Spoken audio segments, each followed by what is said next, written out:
Po moje so to pač prirejeni posnetki, ki si jih ljudje izmislijo, da dosežejo svoj cilj. Po moje so to neki izmišljeni dogodki, ki jih predstavijo kot resnične.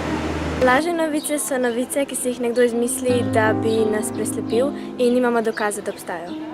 Lahko si jih izmisli samo zato, da se zabava. Zakaj so lažne novice škodljive? Razlogov, zakaj so škodljive, je več. Eden, recimo, ne najbolj banalen, je tudi ta, da nenadoma potem nasedemo lažem, ker lažne novice so v bistvu laži, in pristajamo na to, da so laži tiste, ki nam določajo prostor in čas. Se pravi, laži postanejo nekaj normalnega, sprejetega, samoumevnega. Recimo, to je pri otrocih je taka tipična stvar, ker oni še ne dobivajo toliko lažnih novic iz medijev, ampak nekako legitimiziramo laž. Drugače je pa predvsem problem lažnih novic ta, da laži, ki se pojavljajo v lažnih novicah, oziroma lažne novice, ki jih objavljajo, so pogosto namenjene temu, da manipulirajo z nami, da vplivajo na naša čustva. Recimo, da v nas zbujajo neko jezo, strah, nezadovoljstvo. In posledično tisti, ki ustvarjajo lažne novice, ki jih ponavadi ustvarjajo bolj ali manj zato, da je to za njih dobro, ali hočejo zaslužiti denar, ali pa želijo vplivati na naša ravnanja, na naša vedenja, na neke družbene razmere. Oni imajo od tega koristi, mi kot skupnost, kot družba pa nimamo teh koristi. Katere so najbolj pogoste lažne novice? Najbolj pogoste novice v svetu otrok so novice, ki so povezane z živalmi, če govorimo o lažnih novicah. Recimo, otroci bojo hitro naleteli na kakšnem Instagramu, recimo na sliko lažne anakonde ali pa rumene pande v živalskem vrtu, in če ne bojo pomislili, da je to neverodostojna informacija, jo bojo hitro lahko poslali nekomu naprej. Zato jim tudi povemo, da so na voljo mednarodni portali za preverjanje dejstev, kot je recimo snopes.com. V slovenskem prostoru bi pa lahko rekli, da je za odrasle recimo mogoče, da so najbolj pogoste lažne novice pač na temo migrantov. Se pravi, to so tiste novice ravno, ki vplivajo na naša čustva, na strah in jezo. Je pa res tudi to, da moramo pri takih novicah biti zelo pozorni, da jih znamo tudi preveriti. In naša naloga je, da našim bralcem povemo, katera od teh novic je resnična in katera je lažna. Ker nekatere novice v zvezi z migranti so bile lažne, so bile pa tudi kakšne, ki so bile resnične. In zdaj, če mi ne predstavimo teh, nam preprosto ljudje ne bojo več zaupali. Kako prepoznati lažne novice? Ko se enkrat vprašaš, ali je mogoče novica lažna, se je dobro vprašati, na katera čustva igra, kdo je njen avtor. Kje je objavljena? Ali je še kakšen drug vir informacij o tej novici poročal, recimo? Ali je fotka mogoče nenavadna, ali bi lahko bila photoshopirana, ali kakorkoli drugače bi lahko bila manipulirana? Ali je video verodostojen? Vse to so načini, kako lahko preveriš morebitne dvomljive informacije. Ni pa nujno, da bo samo eden od teh načinov dovolj. Fajn je, da se pač preveri različne. Recimo tudi ne vem, ali je URL naslovna vrstica portala takšna, ki je verodostojna, ki je verjetna. Če je .com.co, se je že dobro vprašati, kdo je uporabil tako končnico na portalu.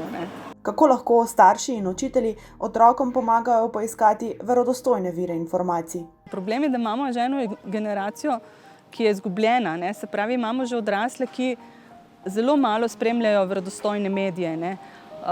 In v bistvu, če ti nimaš nekega vira, ki mu lahko zaupaš, recimo, ne vem, časopisa, portala, televizijske oddaje, se v tej poplavi novic, ki nas pač preplavlja, lahko hitro zgubiš. Se pravi, mislim, da bi mogli se tudi odrasli zavedati tega, da z nami lahko nekdo manipulira, ker enostavno mi nimamo časa, včasih tudi neznanja, da preverimo informacije. Mi, ko smo odraščali, smo lahko prebirali časopise, oziroma mi smo videli starše, ki prebirajo časopise, mi smo videli starše, ki gledajo poročila.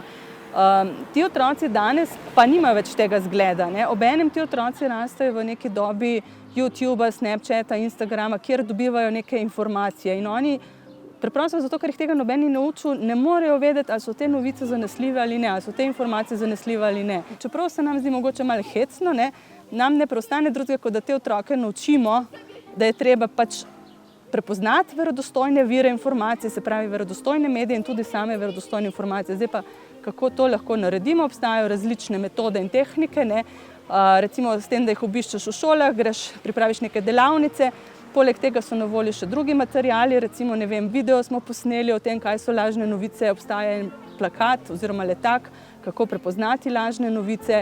Obstaja igrica Bad News, ne, ki je prav tako v bistvu prav prilagojena otrokom, zato ker otroci radi igrajo igrice. Ne. Vse to so orodje, ki so na voljo, obstaja knjižica Otroci in mediji. Ne. Ta orodje so na voljo tako učiteljem, staršem, kot tudi samim otrokom, ne, da se pač seznanijo z lažnimi novicami in da vedo, kako jih prepoznati in zakaj je to pomembno. Tako da tle se mi zdi res pomembno, da se tudi odrasli poiščejo nek verodostojen vir informacij in da pol to znanje prenese na otroke. Ne. Pravijo, da so mediji pomembni za demokracijo in dejansko je tako, če ti ne veš, kje dobiti preverjene informacije, ki ti pomagajo potem, da se odločaš tudi, kako boš glasoval na volitvah, ne, potem imamo lahko vsi kot družba problem. To se je pokazalo ne nazadnje tudi pri Brexitu. Ne. Mnogi so glasovali na podlagi 2 laži, ki sta bili objavljeni na tistih simboličnih rdečih avtobusih, ne, ker so pač tisti, ki so želeli manipulirati in želeli doseči nek svoj rezultat, objavili laži. Ljudje so tem lažem nasedli, vedeli pa so, da so to teme, ki so zelo čustvene za Britance. Ne. Recimo, da bomo sofinancirali sredstvi, ki jih prihranimo, če ne bomo v EU, javni zdravstveni servis. To je tudi nekaj, kar bi v Sloveniji mogoče bilo zelo, kar bi odmevalo tudi v Sloveniji, ker tudi pri nas se veliko ukvarjamo s čakalnimi vrstami. Ne.